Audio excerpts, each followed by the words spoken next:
Amrit scheme tender ముగ్గురు రెడ్డిలు పంచుకున్నారని మీరు అన్నారు. పొంగులేటి అయితేంది, మన మెగా కృష్ణారెడ్డి అయితేంది, ఈ భారం అంతా ఎవరి మీద పడుతుంది? మరి ప్రజల మీదే పడుతుంది, ప్రజల మీదే పడుతుంది. మరి మీ పార్టీ ఇప్పుడు కామారెడ్డి డిక్లరేషన్ ప్రకారము 42% కాంట్రాక్ట్లు బీసీలకు ఇవ్వాలని చెప్పారు. ఇచ్చిరా? ఇవ్వలే కదా. మరి ఇది అమృత్ స్కీమ్ కు సంబంధించినటువంటి టెండర్లు గత ప్రభుత్వం బీఆర్ఎస్ పార్టీ రేపు ఎలక్షన్లు అనగా టెండర్లు వేసి మాయా మచ్చింద్రరావు కార్యక్రమాలు చేసి అక్రమంగా కొట్టాలని చూసింది. సో తర్వాత వచ్చిన ప్రభుత్వం దాన్ని సవరించి మళ్ళీ టెండర్లు పిలిచి పొంగులేటి శ్రీనివాసరెడ్డి గారు చెప్తా ఉన్నారు లెస్ కేసిన. లెస్ కూడా కాదు అది, ఇది ఓపెన్ దోపిడీ ఒప్పుకొని తీరాలే. లేదు మేము చేయము అని అంటే ఒకసారి మాట్లాడదాం. మీ పార్టీలో ఉన్నారు. ఏ పార్టీలు ఉంటేంది ప్రజల సొమ్మిది. అన్ని వేల కోట్ల రూపాయలు ఎక్కడికేం తెచ్చి పెడతారు? జనం సొమ్మే కదా. ఒక్కొక్క బీసీ నెత్తి మీద వీళ్ళు పంచుకున్నటువంటి కాంట్రాక్టర్ సొమ్ము 1900 రూపాయలు 1924 రూపాయలు 26 పైసలు పడ్డది ఒక్కొక్క నెత్తి మీద. కాంట్రాక్టులు ఈ ప్రభుత్వంలో ఉన్నటువంటి వాళ్ళు కాంట్రాక్టులు చేసేదేంది? వాళ్ళ కంపెనీలకు లబ్ధి చేకూర్చడం ఏంది? అంటే మీకు అనుకున్నమైనటువంటి టెండర్లు వేసుకొని మీకు అనుకున్న తీరుగా పంచుకొని పోవడమేనా? 42% కాంట్రాక్టులు బీసీలకు ఇస్తాన్నారు. ఏవి మరి ముగ్గురు రెడ్లు పంచుకు తిన్నారంటే అనకపోతే ఏం చేస్తావా?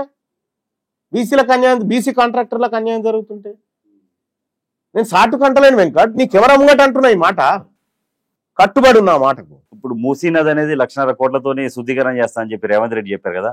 అదొక స్కీమ్. ఢిల్లీకి పెద్దలకి 25,000 కోట్లు ఒప్పచెప్పడానికి ఇది నడుస్తుందని చెప్పి కేటీఆర్ గారు అన్నారు. ఆరు లేదు, సూలు లేదు, కొడుకు పేరు కేటీఆర్ అంటే ఏమన్నట్టు? నేను ఒక మాట చెప్తా ఉన్నా, ఆడ ఏకాన పైసా ఖర్చు పెట్టలే, ఇప్పటికీ ఏకాన పైసా ఖర్చు పెట్టలే. దానికి సంబంధించిన టెండర్లు లేవు, ఏమీ లేవు. దాన్ని ఖాళీ వాళ్ళని వికెట్ చేయించే కార్యక్రమం జరుగుతూ ఉంది. అప్పుడే 1,50,000 కోట్లు పెట్టి అప్పుడే 25,000 కోట్లు అక్కడికి పంపినట్టుగా. ఇప్పుడు ఏందండి వాళ్ళ కార్యక్రమం ఏంది? ఇప్పుడు వాళ్ళ ఆలోచన ఏంది? అవి మేము తినాలి కదా, మేము తినేది ఉండే కదా, మీరు అనవసరంగా ప్రాజెక్ట్ కోసం పెడుతున్నారు. మరి ఓకే, తెలంగాణలో ఇప్పుడు ఉన్నటువంటి ప్రజాప్రభుత్వం 1,50,000 కోట్లు పెట్టి దాన్ని కడతా అంటుంది, కమిషన్ల కోసం అంటారు. మరి కట్టిన కాళేశ్వరం, సుందిల్లా, అన్నారం ఇవన్నీ కమిషన్ల కోసమే కట్టిరా? ఇవన్నీ వాటి కోసమే కట్టిరా? ఇప్పుడు రివర్ బెడ్ లెవెల్లో ఉన్నది అని చెప్పి దానికి ఎక్స్ మార్క్ ఉంటే ఏదో మార్క్ వేస్తా ఉంటే అది కొట్టేసాట కేసీఆర్ పేరు రాయన్నట. ఇప్పుడు కాళేశ్వరానికి రాద్దామా మరి కేసీఆర్ పేరు? వాళ్ళని అడగాలి మరి, రాద్దామా అంటున్నా. దానికి బుద్ధి లేకుండా మాట్లాడతారని. కాబట్టి హైడ్రా తన పని తను శ్రవ్యంగా చేస్తా ఉంది. సుప్రీంకోర్టు చెప్పింది, ఇక్కడ హైకోర్టు ఎన్ని చెప్పింది. సుప్రీంకోర్టు చెరువులను పరిరక్షించండి అని చెప్పింది. ఇంకో గొప్ప మాట ఇవాళ సుప్రీంకోర్టు కూడా చెప్పింది, రోడ్డు మీద ఉన్నటువంటి మసీద్ అయినా, చర్చ్ అయినా, లేకపోతే దర్గా అయినా, గుడి అయినా నిర్దాక్షిణ్యంగా గులగొట్టండి. ఇది లౌకిక దేశము, ఇక్కడ అన్నిటికీ సమానమైనటువంటి హక్కు ఉంటుంది, ఇక్కడ మతము కులము అనేది ప్రాతిపదికన కాదు అని క్లియర్ గా చెప్పింది. కొంతమందికి తీర్మానం మల్లనంటే ఇందాక చెప్పే ఇంట్రడక్షన్ లో మిత్రుల కంటే శత్రువులు ఎక్కువ అని చెప్పే కదా. బయట ప్రజలు మాత్రం తీర్మానం మల్లన్న అధికార పార్టీలు ఉన్నాడా, ప్రతిపక్షాలు ఉన్నాడా, ఎమ్మెల్సీ ఉండి కూడా అధికార పార్టీని ప్రశ్నిస్తున్నాడు అని కొంతమంది. ఇప్పుడు ఒక్క విషయం చెప్తా ఉన్నా, తీన్మార్ మల్లన్న పాలసీలనే ప్రశ్నిస్తుండ్రు. మా రాహుల్ గాంధీ గారు ఇచ్చినటువంటి సోషల్ కాజ్ లైన్ ఒకటి నడిపిస్తా ఉన్నాం. రెండోది తీన్మార్ మల్లన్న ఇప్పుడు ఒక చోట ప్రభుత్వ పాఠశాలలో అమ్మాయిలు వరుసగా నిలబడితే తప్ప మూత్ర విసర్జనకు పోలేనటువంటి పరిస్థితిలో ఉన్నప్పుడు ఆడ మా రాజకీయ నాయకుల పిల్లలు, నా బిడ్డనో నా పిల్లలు ఎవరైనా ఉంటే నాకు క్షేమ అనిపించదా? అనిపిస్తుంది. నాకు క్షేమ అనిపించదా? మరి నేను ఖచ్చితంగా ప్రశ్నిస్తా.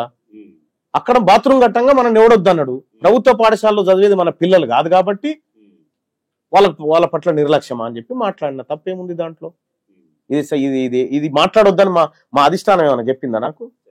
ఇదే చేయాలని చెప్పినాం కదా. ఇదే చేయాలనేది మా పార్టీ లక్ష్యం, మా అధిష్టానం లక్ష్యం, మా ముఖ్యమంత్రి గారి ఆలోచన కూడా గదే. ఆయన చెప్పింది ఏంది, ప్రతి ఊర్లో ఒక స్కూల్ ఉండాలని చెప్పిండు, ప్రభుత్వ పాఠశాల, దాంట్లో వసతులు ఉండాలని చెప్పిండు. కానీ 250 మంది ఆడపిల్లలు ఉన్నటువంటి స్కూల్లో ఈ దుస్థితి ఉంటే రేపు పొద్దుగాల ఆ స్కూల్కి ఎవరైనా తల్లిదండ్రులు పంపుతారా? మరి ప్రభుత్వ విద్యను ఎట్లా కాపాడుకుంటాం? ఇది నా క్వశ్చన్. ఈడ కాకపోయినా రేపు మండలంలో అయినా అదే మాట్లాడతా. కానీ ఇక్కడ మనం గుర్తించుకోవాల్సినటువంటి అంశం ఏంటంటే, నిజంగా ప్రజలకు అన్యాయం జరిగినప్పుడు అన్యాయం అని చెప్తే తలకాయ దిగిపోతుందా? దిగిపోదు. ఆ ధైర్యం ఉండాలి కదా. ధైర్యం ఇప్పుడు తీన్మార్ మల్లన్నకి ఇంకేమైనా ఆశ ఉందా నాకేమన్నా? లేకపోతే నా ఫైల్స్ ఏమైనా పెండింగ్ ఉన్నాయా? నేను అయ్యా అనుకొని తిరగడానికి నన్ను గెలిపించింది పేద ప్రజలు. ఈ ప్రజల కోసం, ఈ బిడ్డల కోసం నేను మాట్లాడాలి కదా. నేను ఆ పనే చేస్తున్నా, దాంట్లో తప్పేముంది? అధికార పక్షంలో ఉన్నంటే నేను ఏ పక్షంలో ఉన్నా ఈ ప్రజల పక్షంలోనే ఉంటా. అటైనా ఇటైనా ఎప్పుడైనా ప్రజల పక్షంలోనే ఉంటా. సహజంగా ఇప్పుడు మనం గతంలో ఉన్నప్పుడు ప్రభుత్వాలను, ఆ ప్రభుత్వాలు చేసిన పనులను విమర్శించడం, ఆయన ముద్దొచ్చి అలా వ్యతిరేకం ఉండదు కదా. నా పని నేను మారలే, నా ప్రశ్న మారలే, నేను అడగడం మారలే. నువ్వు పొజిషన్ మారి నువ్వు అనుకుంటే మరి దానికి నేనేం చేయలేదు. ఇంకోటన్నా, తీన్మార్ మల్లన్న పార్టీ మారే ఆలోచన ఉంటే ఏ పార్టీలోకి వెళ్తాడు? నేనెందుకు మారతా భయ్? మా నాయకుడు రాహుల్ గాంధీ గారు కాంగ్రెస్ పార్టీని బీసీల చేతుల్లో పెడతా ఉంటే మేమెందుకు మారతాం? ఎందుకో ఇప్పుడు మీరు కాంగ్రెస్ వాళ్ళని కొంచెం గట్టిగానే ఘాటుగానే స్పందిస్తారు. కాంగ్రెస్ వాళ్ళని కాదు, కాంగ్రెస్ పార్టీ మాకు ఇప్పుడు కన్నతల్లి లాంటిది. మా నాయకుడు రాహుల్ గాంధీ గారు పార్టీ ఇంట్రెస్ట్ ను కాపాడతాం, 100%. పార్టీని ప్రొటెక్ట్ చేస్తాం. కానీ ఈ పార్టీని అడ్డం పెట్టుకొని ఈ పార్టీని ముంచాలనుకునేటువంటి వాళ్ళు ఎవరైతే ఉన్నారో వాళ్ళ మీద ఖచ్చితంగా ఓపెన్ గా మాట్లాడు. తీన్మార్ మల్లన్న ఆశయం ఏంటి? ముఖ్యమంత్రినా, మినిస్టరా, ఎమ్మెల్యేనా? నేను ఆల్రెడీ ఎమ్మెల్సీ, ఎమ్మెల్యే కంటే ఎక్కువ ప్రోటోకాల్ ఉన్నటువంటి వ్యక్తిని. నేను చాలా కాలం క్రితం నుంచి చెప్తున్నా, తీన్మార్ మల్లన్నకు మంత్రి పదవి వద్ద ఏముందని. నా లక్ష్యం మెజారిటీ ప్రజలైనటువంటి బీసీలకు రాజ్యాధికారం రావాలి. దక్కలి, మంగలి, బాలసంతు, నాయి బ్రాహ్మణ ఈ బిడ్డలంతా అసెంబ్లీలో కూర్చోవాలి. ముదిరాజు, పద్మశాలి, గౌడు, పెరిక, ఇట్లా మున్నూరు కాపు, యాదవ, కుర్మ వీళ్ళందరితోని అసెంబ్లీ మెజారిటీ అసలైనటువంటి బిడ్డలు వాళ్ళు, ఎక్కువ జనాభా ఉన్నటువంటి వాళ్లకు ఎక్కువ కుర్చీలు దక్కాలి. తద్వారా వాళ్ళ పిల్లలు చదువుకునేటువంటి ప్రభుత్వ పాఠశాలను వాళ్ళు బాగు చేసుకుంటారు. విద్యా హక్కు చట్టాన్ని అమలు చేయాలి. ఇటువంటి అన్ని కూడా నా ఆలోచనలు. ఇవన్నీ రైట్ టు రీకాల్ తీసుకురావాలి, జవాబుదారీతనం పెరగాలి. ఇవన్నీ నాకున్నటువంటి ఆలోచనలు.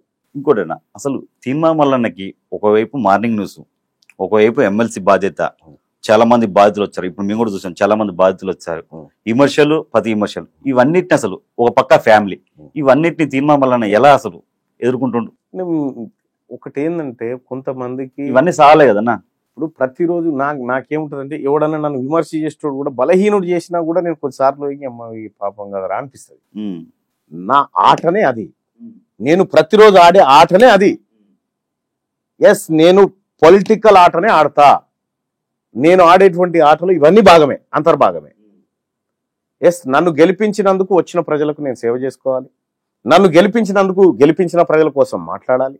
అదొక పాటు చేస్తూనే రెండో వైపు లక్ష్యం దిశగా మళ్ళీ సమాజం వైపు పోతా ఉండాలి. మూడో దిశగా శత్రువులు ఎవరైతే ఉన్నారో వాళ్ళను ఓ వైపు కనిపెడుతుండాలి. ఇంకో దిశగా మా పార్టీ అవకాశం ఇచ్చిన పార్టీ ఇంట్రెస్ట్ ను కాపాడాలి. మా ముఖ్యమంత్రి గారిని, ఇగో ఈయన మన ప్రతినిధి అని చెప్పి మా నాయకుడు రాహుల్ గాంధీ గారు ఆయన ఇక్కడ పంపిన, ముఖ్యమంత్రి గారు ఆ పీఠంలో కూర్చున్నంతసేపు ఆయనను కూడా ప్రొటెక్ట్ చేయాలి. ఇవన్నీ మల్టిపుల్ గా జరుగుతూ ఉంటాయి. సేమ్ కుటుంబం కూడా ఉంటుంది. ఇవన్నీ ఒక టాస్క్. ఫ్యామిలీకి టైం ఇవ్వగలుగుతున్నారు. ఇప్పుడు ఎమ్మెల్సీ అయినాక ఖచ్చితంగా ఇస్తాను. నా పిల్లలు చిన్న పిల్లలు, నేను ఇంటికి పోతే నేను వాళ్ళ లెక్క పిల్లగాని లెక్కనే ఆడుకుంటాను. ఇంటికి పోతే నేను బయట ఎవరితో ఎట్లా ఉండొచ్చు, బయట ఎన్ని ఉన్నప్పటికి కూడా నా పిల్లల దగ్గరికి పోతే మేము మంచిగా అగ్గిపెట్టే గుగ్గిపెట్టే అనుకుంటూ ఆడుకుంటూ కూర్చుంటాం. నేను మా పిల్లలందరం కూడా. అంటే వాళ్ళ దగ్గరికి పోయి, వాళ్ళ ఏజ్ లోకి పోయి నేను ఆడుకుంటే వాళ్ళు నాతో ఫ్రీగా ఉంటారు. ఓకే, నేను ఆడికి పోయి నేను ఎమ్మెల్యే అవన్నీ ఏముండయి. నేను ఎమ్మెల్సీ అయినా ఏమైనా కూడా నా పిల్లలకు డాడీనే. వాళ్ళ నా మీద ఎగురుడు దుంకుడు అవన్నీ ఉంటాయి. కాబట్టి అది వేరు, ఆ లైఫ్ వేరు, ఈ లైఫ్ వేరు.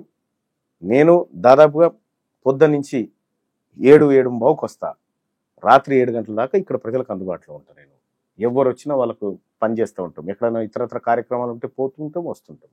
కాబట్టి అన్ని కోఆర్డినేట్ చేసుకుంటున్నాం. ఇంకా కొంత సమయం బాకీ ఉంది నాకు, అది కూడా ఫిల్ చేసుకుంటాం.